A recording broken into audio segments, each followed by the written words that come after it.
वित्त मंत्री भाषण में बोलते कि अर्थव्यवस्था की रिकवरी के लिए सरकार को खर्चे बढ़ाने चाहिए, सही बात बोली, लेकिन फिर क्या बोल दी कि हम कैपिटल इन्वेस्टमेंट बढ़ा रहे हैं।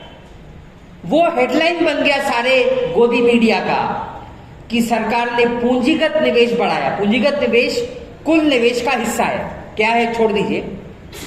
यानी सरकार ने एक खर्चा बढ़ाया, दूसरा खर्चा कम कर दिया, तो कुल मायने क्या रखता है, सरकार ने कुल खर्चा कितना बढ़ाया। अब कुछ कुछ खर्चा हर साल बढ़ाती है। जरूरत क्या है कि इकोनॉमी संकट में है, 2 साल पहले जहां थी लगभग वही है, तो आपको खर्चे ज्यादा तेजी से बढ़ाने चाहिए ना।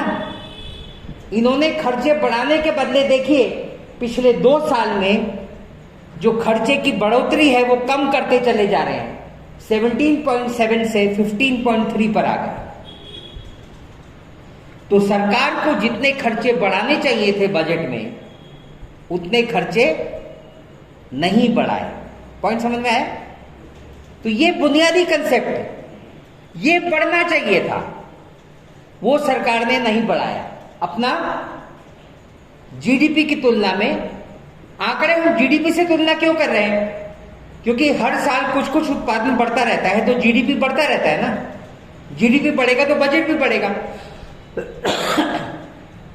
सवाल है कि जीडीपी मान लो उतना ही है तो कितना बढ़ा, यानी वास्तविक तौर पे पिछले साल की तुलना में सरकार ने खर्चे बढ़ाने में ज्यादा प्रयास किया कि नहीं किया, वो हम कैसे पता लगा सकते हैं? परसेंटेज से। तो क्योंकि हमने तुलना में दिखाया है, तो तुलना में कम हो रहा है, इसका मतलब है कि सरकार प्रयास कम करते चले जा रही है। इतना समझ में आया ना? बहुत टेक्निकल डिटेल समझ में नहीं आएगी, लेकिन मोटा मोटी समझ में आ जाए। चल, तो सरकार ने जो खर्चा कम करती चली जा रही है कुल मिलाकर, पहले इतना था, अब थोड़ा इतना किया है। अब ये खर्चा किस पे कर रही है? 2 हैं सामने, आमने सामने, पहचान नहीं रहे होंगे। वो हम लोग हैं और ये वो भाई साहब है जिनकी संपत्ति काफी बढ़ गई थी। तो अब देखते हैं ये सरकार इस साल में क्या करने वाली। सबसे पहले खेती की बात करते हैं, क्योंकि किसान हेडलाइन पर साल भर बने रहे, है ना। खेती के बारे में वित्त मंत्री ने किसान आंदोलन की चर्चा ही नहीं की है कि किसान आंदोलन कर रहे थे। ना इकोनॉमिक सर्वे में चर्चा है, ना इसमें वित्त मंत्री के भाषण में चर्चा, गायब है। इतना ही नहीं, इन्होंने कुछ वायदे किए थे किसानों को, उन वायदों में की भी कोई चर्चा नहीं है। जिसमें एक महत्वपूर्ण वायदा था, इस पे हम आगे बात करेंगे, कि एमएसपी पर सरकार कमेटी बिठाएगी। याद है, सरकार ने किसानों की दाम मांग वही थी ना कि हमको एमएसपी की गारंटी करो। उसके लिए सरकार ने करार किया कि हम कमेटी बिठाएंगे। कमेटी आज तक नहीं बैठी है, बजट में भी कोई चर्चा नहीं। लेकिन इस साल का बजट का महत्व एक दूसरे कारण से है। वो महत्व ये है कि सरकार, ये 2022 है और पिछले 7 सालों से भारत सरकार हर साल अपने भाषणों में, प्रधानमंत्री भी और वित्त मंत्री भी ये घोषणा करते चले जा रहे हैं कि 2022 तक आते आते हम किसानों की आमदनी क्या कर देंगे? डबल कर देंगे। पिछले साल भी चर्चा थी बजट में, और इस साल चर्चा गायब है। क्या किया इस साल? उसके बदले यही बोला जो नीलिमा ने शुरू में बोला था कि अमृत काल आया है, 25 साल में कुछ होगा। तो पहले आपको 7 साल इंतजार कराया, अब 25 साल इंतजार कीजिए। वाकई क्या हुआ किसानों की आमदनी का? ये चार्ट बता रहा। आमदनी बढ़ने का मतलब क्या है? वास्तविक आमदनी ना। वास्तविक आमदनी का मतलब है महंगाई मिलाकर, यानी महंगाई मान लीजिए 5% है, आपकी कमाई पिछले साल 100 रुपए थी, इस साल 105 है, तो आपकी कमाई बढ़ी क्या? नहीं बढ़ी ना, क्योंकि महंगाई 5% बढ़ गई है। तो पिछले साल 100 था, इस साल 105, यानी नेट बढ़ोतरी 0 है। तो 110 होगा तो माना जाएगा कि थोड़ी आमदनी बढ़ी। तो वास्तविक आमदनी दुगनी करने की बात की थी, ये उन्होंने बोला था। तो वास्तविक आमदनी 2015-16 में सरकारी आंकड़े के हिसाब से आमदनी थी 8,000 रुपए, 21,000 होनी चाहिए थी, तो माना जाएगा कि आमदनी दुप्पट हो गई 2022 में। 21 छोड़िए, 20 छोड़िए, 18 छोड़िए, अंदाज है कि 12,500 पे पहुंची बस। यानी डबल तो छोड़िए, कुछ 1.23% बढ़ी है बस। दूसरी तरफ क्योंकि आमदनी कुछ खास नहीं बढ़ रही, तो खेती का संकट गहराता चले जा रहा है। अभी सर्वे के आंकड़े आए हैं कि देश के आधे किसान परिवार कर्जे में, ऑफिशियल सर्वे 50% किसान परिवार कर्जे में।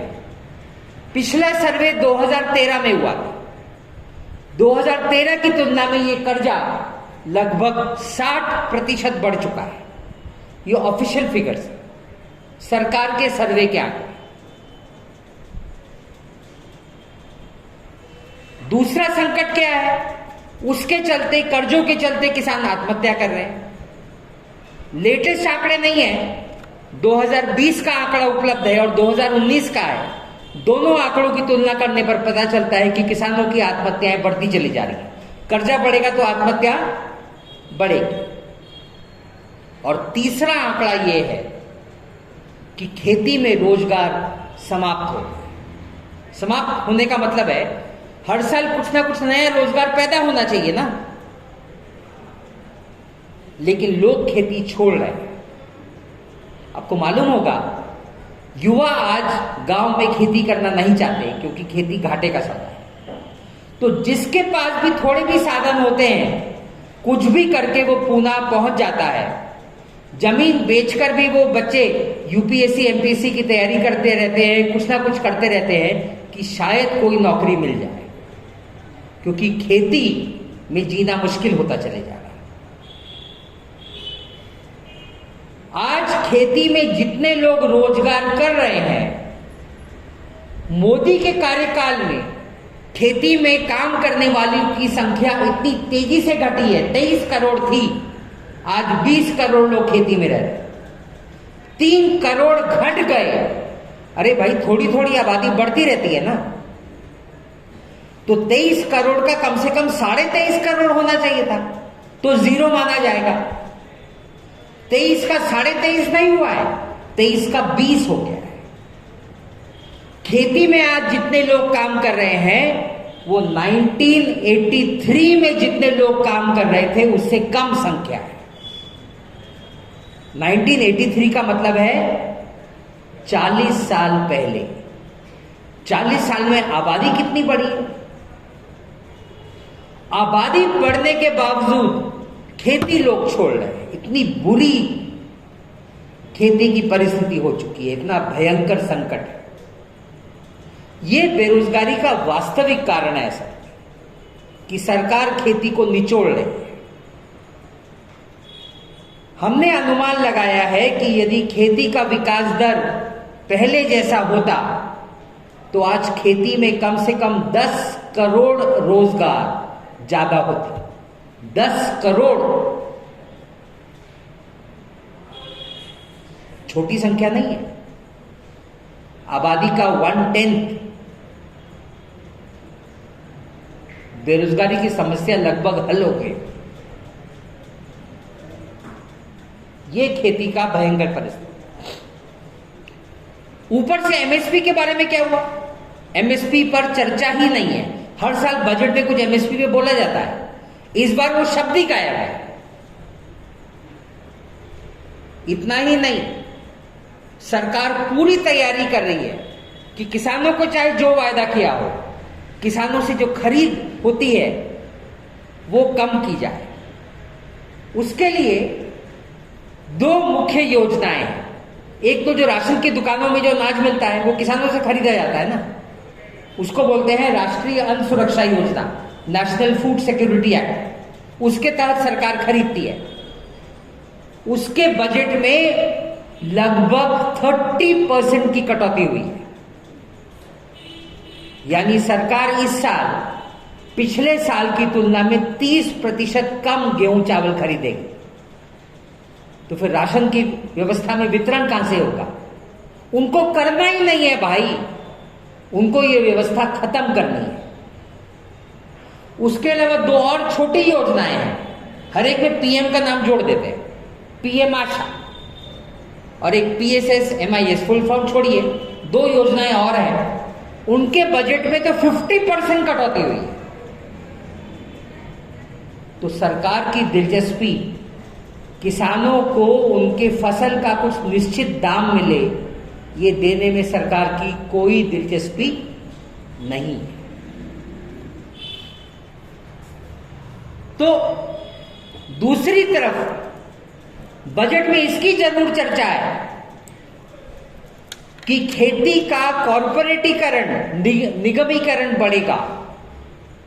उसके लिए ड्रोन्स लाए जा रहे हैं, ड्रोन से सर्वेक्षण होगा। मैं उसकी टेक्निकल डिटेल्स में नहीं जा रहा क्योंकि समय का मैं 7:15 बजने जा रहे हैं। मुद्दा यह है कि विश्व बैंक और विदेशी कंपनियां सरकार के गर्दन पर हावी है और सरकार से मांग कर रही हैं कि जल्दी से जल्दी खेती ऐसी बनाई जाए कि वो किसानों से खेती खरीद ले। उसके लिए सर्वेक्षण करना जरूरी है, उसके लिए ड्रोन इस्तेमाल करेंगे। ये योजना है, इसकी विस्तार में मैं नहीं जा रहा।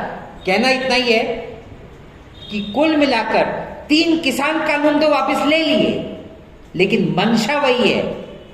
मंशा क्या है? किसान कानून का भी मुद्दा वही था, खेती का कॉर्पोरेटीकरण, वो वापस हुआ, लेकिन कुल योजना वही। अब खेती से संबंधित सबसे महत्वपूर्ण मुद्दा कि भाई पैसे कितने दे रहे हो, इस साल कितना खर्चा करो। तो खेती और उससे संबंधित मंत्रालय पर, यानी जो मछली पालन पशुपालन का विभाग है वो खेती से जुड़ा हुआ है, मंत्रालय दोनों अलग अलग है, लेकिन कुल मिलाकर मिला जुला है ना। मोदी जब सत्ता में आए थे तो मंत्रालय एक ही था। ये नौटंकीबाज है, तो मंत्रालय कभी अलग करते हैं कभी इकट्ठा करते हैं, तो अब 2 मंत्रालय अलग हो गए। तो दोनों को इकट्ठा करके खेती पर कुल खर्चा बजट का सिर्फ 3.5% है बस। जिस क्षेत्र पर 50% आबादी निर्भर होती है उस पर सरकार सिर्फ 3.5% खर्च करने जा रही है और जीडीपी का 0.5% बस।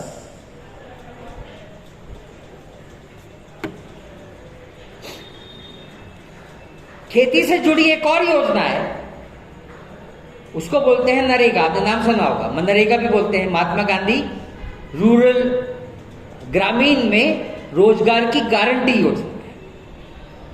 ये यूपीए सरकार लेकर आई थी और काफी बेहतर योजना है कि खेती में संकट हो तो लोगों को कम से कम 100 दिन का रोजगार गारंटी करेगी। अब ये एक डिमांड बेस्ड योजना है। डिमांड का मतलब है जितना रोजगार की देश में गरज होगी, जितने परिवारों को गरज होगी, उतनों को सरकार को देना ही देना होगा और उसके लिए बजट सैंक्शन करना ही करना होगा। ये इतने बेशर्म है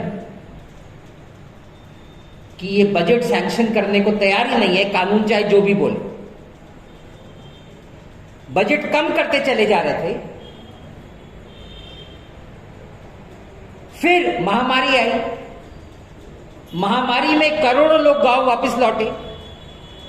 रोजगार नहीं गांव में, भूखमरी की हालत, हाहाकार मचा, तो सरकार ने मजबूरी में बजट को 80% बढ़ाया महामारी के साल में, यानी 2020-21 में।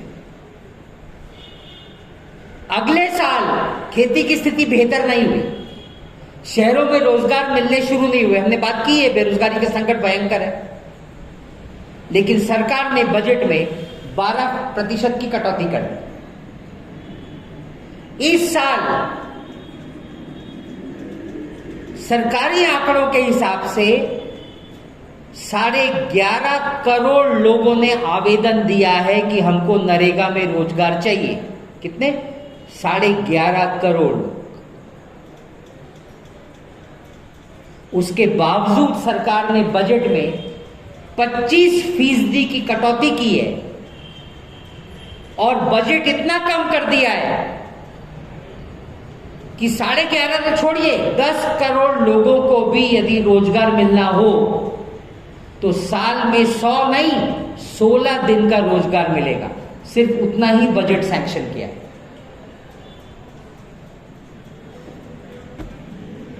ये नरेगा के तहत भी लोगों को रोजगार भी नहीं देना चाहते। वो कोई बड़ी शाही योजना नहीं है, मिनिमम वेज मिलता है, लेकिन कुछ तो मिलता है ना, वो भी नहीं देना चाहते।